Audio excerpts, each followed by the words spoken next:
You talked about Vitto a little bit after the game Thursday. He's had a pretty nice run here of 3 games or so. What have you seen differently in him during that stretch? Well, I jokingly referred to that maybe when he got banged up, he slowed down a little bit with the rib. But I think he's just becoming more aware of what his strengths are and try to play more to his strengths and less to maybe things that he can't do. And I've said that several times to not necessarily always him, but show me what you can do, not what you can't do.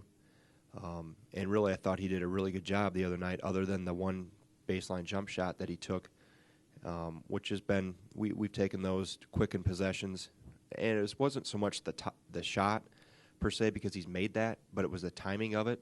They had been on a run, and we talked about that in film on Saturday when we reconvened after our bowling trip on Friday. That it's not necessarily the shot, but when did we take it? They were going on a 5 or 6 point run. One pass and a baseline jump shot wasn't the best way to remedy that. And we referenced the Indiana-Michigan game, which how Michigan got on or Indiana got on their run when they went on that 25 or 28-0 run, and how we can do things to quell those type of runs when maybe the other team is feeling their oats, so to speak, a little bit.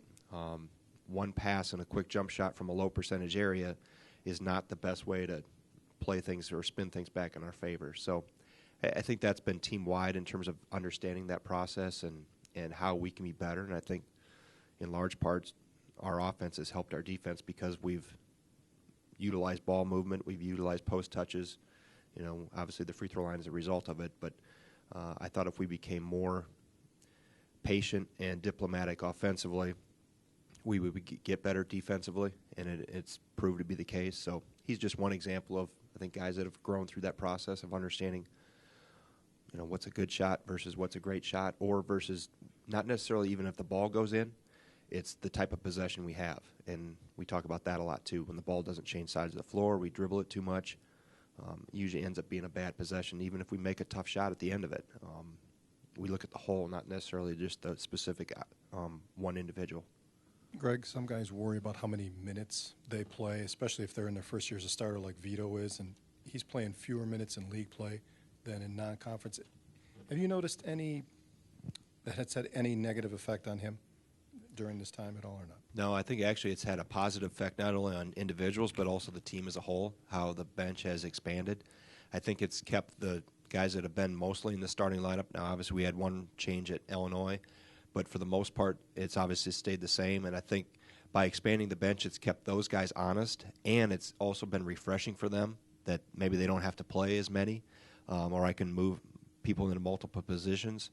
But at the same time, it's also invigorated the other guys, all the way down to the Aaron Maishes and the Jordan Smiths that, hey, you never know. I mean, I can tell just by when I walk up and down the sideline and I look at the guys on the bench, I got all eyes on me. Like, is it my turn, coach? Is it my turn?